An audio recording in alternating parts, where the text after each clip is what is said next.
Salam sejahtera, jemaat yang dikasihi Tuhan Yesus Kristus. Kita bersyukur pada minggu ini kita kembali boleh bersama dengan keluarga mengadakan mesbah keluarga di setiap kediaman kita masing-masing. Kita bersyukur pada malam hari ini kita bisa datang ke hadirat Tuhan bersama dengan anggota keluarga kita. Tema yang saya berikan pada perenungan malam hari ini, Tuhan bisa memakai siapapun untuk berbuat kebaikan. Mari sebelumnya saya mengajak kita untuk berdoa sekali lagi, minta Tuhan pimpin untuk kita boleh merenungkan kebenaran firman Tuhan. Bapa di dalam surga, kami bersyukur kami boleh bersama dengan anggota keluarga kami pada hari ini boleh bersama-sama merenungkan kebenaran firman Tuhan. Bukan saja merenungkan kebenaran firman Tuhan, biarlah kami juga semakin lebih memahami apa maksud Tuhan di dalam setiap kehidupan kami masing-masing. Setelah firman Tuhan diberitakan, kiranya kami juga bersama dengan anggota keluarga kami boleh bisa saling sharing dan berkat apa yang khususnya kami terima pada malam hari ini. Tolong setiap kami, ya Tuhan, di mana saja kami berada, dan tolong juga hamba-Mu yang penuh dengan kelemahan ini, Tuhan kuatkan, layakkan, kiranya boleh menjadi saluran berkat bagi jemaat Tuhan. Di dalam nama Tuhan Yesus, kami berdoa dan bersyukur. Amin. Jemaat yang dikasihi Tuhan, saya mengajak kita, di mana saja saudara berada tentunya, baik di rumah maupun di mana saja saat ini, boleh membuka satu bagian firman Tuhan yang terambil dari 2 Raja-Raja 5, ayat 1, sampai ayatnya yang ke-27. 2 Raja-Raja 5 ayat 1 sampai ayatnya yang ke-27. Kita tidak akan membacakan keseluruhan pasal ini. Saya akan membacakan untuk saudara-saudara dengan beberapa ayat saja. Nanti saudara-saudara di rumah, di mana saja saudara berada, bisa bersama dengan anggota keluarga, bisa membacanya secara utuh. Demikian firman Tuhan, 2 Raja-Raja 5 ayat 1 sampai 27. Naaman disembuhkan. Naaman, panglima Raja Aram, adalah seorang terpandang di hadapan tuannya dan sangat disayangi. Sebab oleh dia Tuhan telah memberikan kemenangan kepada orang Aram. Tetapi orang itu seorang pahlawan tentara, sakit kusta. Orang Aram pernah keluar bergerombolan dan membawa tertawan seorang anak perempuan dari negeri Israel. Ia menjadi pelayan pada istri Naaman. Berkatalah gadis itu kepada nyonyanya, "Sekiranya tuanku menghadap nabi yang di Samaria itu, maka tentulah nabi itu akan menyembuhkan dia dari penyakitnya." Lalu pergilah Naaman memberitahukan kepada tuannya, katanya, beginilah dikatakan oleh gadis yang dari negeri Israel itu." Ayat yang ke-9, kemudian datanglah Naaman dengan kudanya dan keretanya, lalu berhenti di depan pintu rumah Elisa. Elisa menyuruh seorang suruhan kepadanya mengatakan, "Pergilah mandi 7 kali dalam sungai Yordan, maka tubuhmu akan pulih kembali, sehingga engkau menjadi tahir." Ayat 13, tetapi pegawai-pegawainya datang mendekat serta berkata kepadanya, "Bapa, seandainya nabi itu menyuruh perkara yang sukar kepadamu, bukankah Bapa akan melakukannya? Apalagi sekarang ia hanya berkata kepadamu, mandilah dan engkau akan menjadi tahir."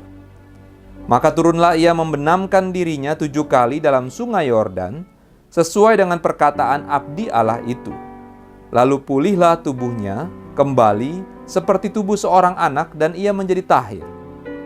Ayat 16, tetapi Elisa menjawab, "Demi Tuhan yang hidup, yang di hadapannya aku menjadi pelayan, sesungguhnya aku tidak akan menerima apa-apa, dan walaupun Naaman mendesaknya supaya menerima sesuatu, ia tetap menolak." Ayat yang ke-19, maka berkatalah Elisa kepadanya, "Pergilah dengan selamat."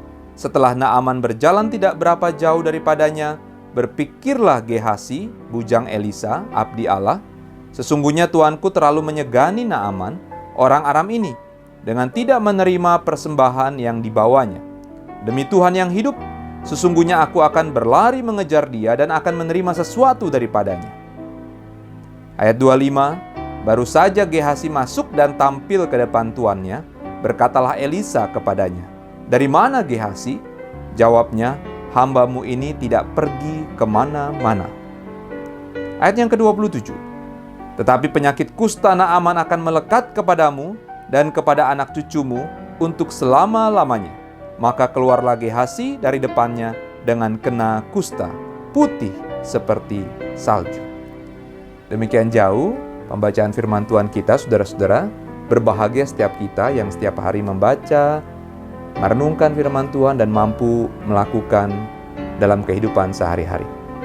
Saudara-saudara, kisah Naaman disembuhkan adalah satu kisah di dalam Perjanjian Lama, salah satu kisah yang sangat terkenal. Sejak dari sekolah minggu, kisah ini juga seringkali kita ceritakan, kita bagikan kepada anak-anak didik kita di sekolah minggu. Bahkan sampai di dalam Bible study, di dalam khotbah minggu mungkin, seringkali kita dengar kisah dari Naaman disembuhkan. Dikatakan Naaman adalah seorang perwira yang memiliki hati yang besar dan dipandang baik, dan juga memiliki keluarga, dan dikatakan yang terlebih penting adalah pada saat itu Naaman sakit kusta. Saudara-saudara, perikop ini seringkali kita menilai ada beberapa peran utama di dalamnya. Peran utama yang pertama tentunya Naaman itu sendiri, ya. Bagaimana dia sakit kusta dan akhirnya kita tahu ceritanya dia disembuhkan oleh Tuhan melalui Nabi Elisa. Lalu peran utama yang kedua adalah Elisa itu sendiri, saudara-saudara. Bagaimana abdi Allah itu dipakai oleh Tuhan bisa menyembuhkan Naaman yang kena sakit kusta. Lalu yang ketiga, tidak lupa kita ingat adalah para pegawainya Naaman ataupun para pasukan, anggota pasukannya Naaman, yang seringkali kita bisa menilai bahwa kalau tidak diberikan semangat oleh bawahannya Naaman ini ataupun pasukannya itu, Naaman mungkin tidak mau membenamkan dirinya ke sungai Yordan untuk menjadi tahir. Dengan jelas bagian firman Tuhan dikatakan, Bapak, yang sukar aja sebenarnya bisa harus dilakukan demi kesembuhan. Kira-kira begitu saudara ya, kalau mau diterjemahkan sebebas-bebasnya. Ini cuma membenamkan 7 kali saja ke sungai Yordan, yang mungkin sungainya juga tidak terlalu bersih saudara. Bapak nggak mau, keterlaluan deh. Kira-kira mungkin si pegawainya Naaman berkata demikian. Lalu akhirnya Naaman dengan semangat membenamkan dirinya ke air, ke sungai Yordan, dan singkat cerita sebanyak 7 kali dan dia sembuh. Lalu yang keempat adalah, tidak lupa di ayat terakhir dalam perikop ini, sepertinya objek penderita begitu ya, yaitu bujang dari Elisa yang bernama Gehasi, di mana Gehasi ini dikisahkan terlalu loba, ya, serakah, dan ingin memiliki apa yang sebenarnya bukan haknya. Ketika ada kesempatan, dia bermain di situ dan akhirnya dia mengejar Naaman dan rombongannya dan juga berupaya meminta upeti, hadiah, ataupun jatah. Dan singkat cerita, Elisa tahu dan akhirnya Elisa memberikan satu pelajaran, ya. Bahkan sebenarnya Tuhan sendiri yang memberikan satu pelajaran melalui Elisa, dan Gehasi harus dihukum sakit kusta dengan keturunan-keturunannya. Wow, mengerikan sekali saudara.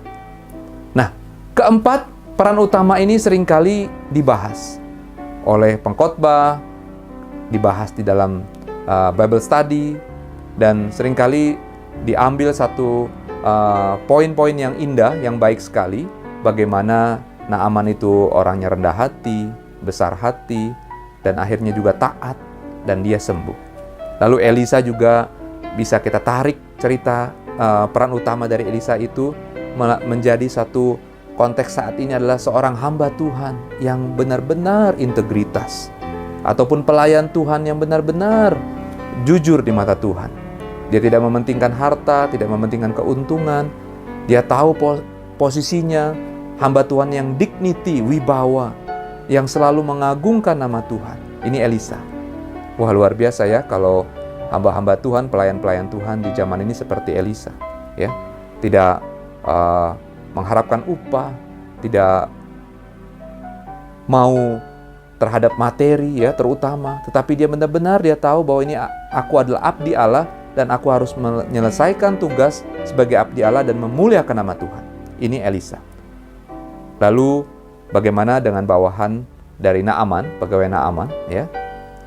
Mereka juga adalah tim supporter, memberikan semangat, begitu mengasihi kepada bosnya Naaman sendiri, dan dia memberikan semangat untuk Naaman tetap lakukan proses ritual di dalam menuju kepada kesembuhan. Dan yang terakhir adalah satu pelajaran yang tidak baik, contoh yang tidak baik, yaitu bagaimana Gehazi abdi Elisa itu serakah dan juga bisa dikatakan mencuri apa yang bukan haknya, dan dia kena hukuman, kena sakit kusta bersama dengan keturunan-keturunan selanjutnya. Nah, saudara, keempat, peran utama ini menjadi satu pemikiran pokok, pemikiran dasar di dalam pembahasan firman Tuhan. Tetapi jangan sampai kita lupa, saudara, ada satu peran utama juga, saya katakan, yang seringkali kita lupa, yaitu bagaimana ada seorang bujang ataupun seorang budak perempuan masih kecil yang ceritanya bekerja di keluarga Naaman, ya, menjadi budak dari keluarga Naaman, khususnya kepada istri dari Naaman, yang memberitakan terlebih dahulu ataupun yang pertama kali memberikan rekomendasi bahwa di Israel sana ada nabi Tuhan yang bisa menyembuhkan tuanku, kata budak ini. Walaupun saudara, kita seringkali budak pada zaman dulu benar-benar budak, tidak dianggap, orang yang disisihkan, dan benar-benar tidak dipandang, dan rendah sekali derajat seorang budak. Tetapi melalui perkataan seorang budak ini, Naaman disembuhkan. Tentunya Tuhan yang menyembuhkan. Nah, saudara-saudara, mari kita melihat kepada setiap diri kita masing-masing, siapa saudara dan saya. Saudara mungkin di luar sana bekerja sekian tahun ataupun sampai saat ini adalah karyawan yang memang memiliki posisi yang tinggi levelnya.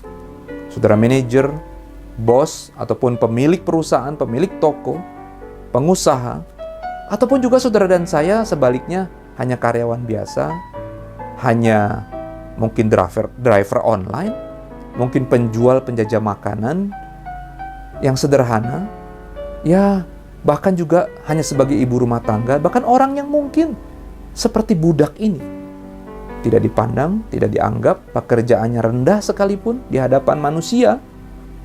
Tetapi saudara, bukan persoalan itu.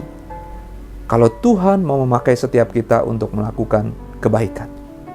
Saudara, biarlah melalui kebenaran firman Tuhan ini mengingatkan kepada setiap kita, apapun profesi saudara dan saya, siapapun saudara dan saya, di hadapan Tuhan tentunya kita harus melakukan hal yang berkenan di hadapan Tuhan dan juga melakukan bagian kita masing-masing, porsi kita masing-masing dengan sungguh-sungguh berkenan di hadapan Tuhan. Maka sesungguhnya Tuhan bisa memakai kita untuk melakukan hal-hal yang baik.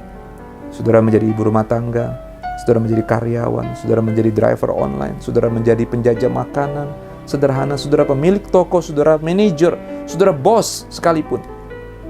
Bahkan saudara seorang budak sekalipun, tanda petik saudara ya, pekerja kasar. Tuhan bisa memakai saudara dan saya untuk melakukan hal yang baik. Permasalahannya, maukah saudara dipakai Tuhan untuk melakukan hal yang baik itu? Di luar sana, saudara, masih banyak yang membutuhkan kebaikan saudara dan saya. Tentunya, ketika kebaikan kita taburkan, nama Tuhan yang dipermuliakan. Di luar sana masih banyak orang-orang yang mungkin tidak tahu tentang kebaikan dan kebenaran.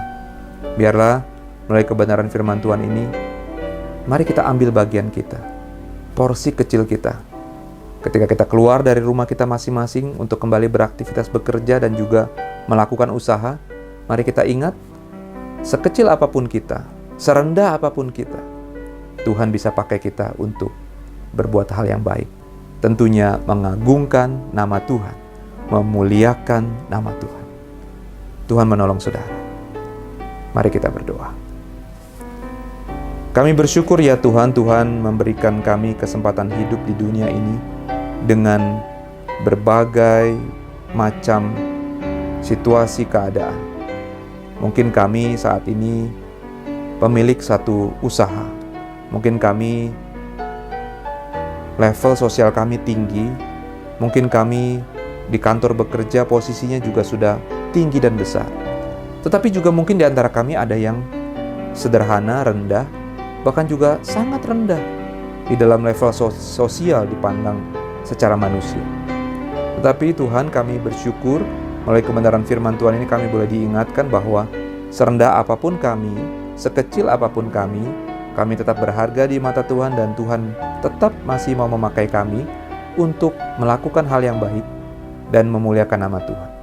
Tuhan, bagian kami adalah menjawab panggilan Tuhan dan menyediakan kehidupan kami untuk dipakai Tuhan untuk berbuat hal yang baik. Di luar sana masih banyak orang-orang yang membutuhkan kebaikan dan kebenaran Tuhan. Pakai kami ya Tuhan untuk melakukan yang baik itu. Kami bersyukur ya Tuhan. Tuhan tolong kami, Tuhan tolong anggota keluarga kami untuk boleh melakukan kebaikan di mana saja kami berada. Dalam nama Tuhan Yesus kami berdoa dan bersyukur. Amin. Jemaat yang dikasihi Tuhan, perenungan firman Tuhan sudah selesai untuk kita. Saudara silakan melanjutkan bersama dengan anggota keluarga yang lain untuk berdiskusi dan juga men-sharingkan berkat apa yang saudara-saudara dapatkan melalui perenungan malam hari ini. Kiranya Tuhan terus menolong saudara bersama anggota keluarga dan juga bisa dilanjutkan terakhir menaikkan beberapa pokok doa syafaat kepada Tuhan. Sampai ketemu minggu depan dalam Mesbah Keluarga selanjutnya. Tuhan Yesus memberkati.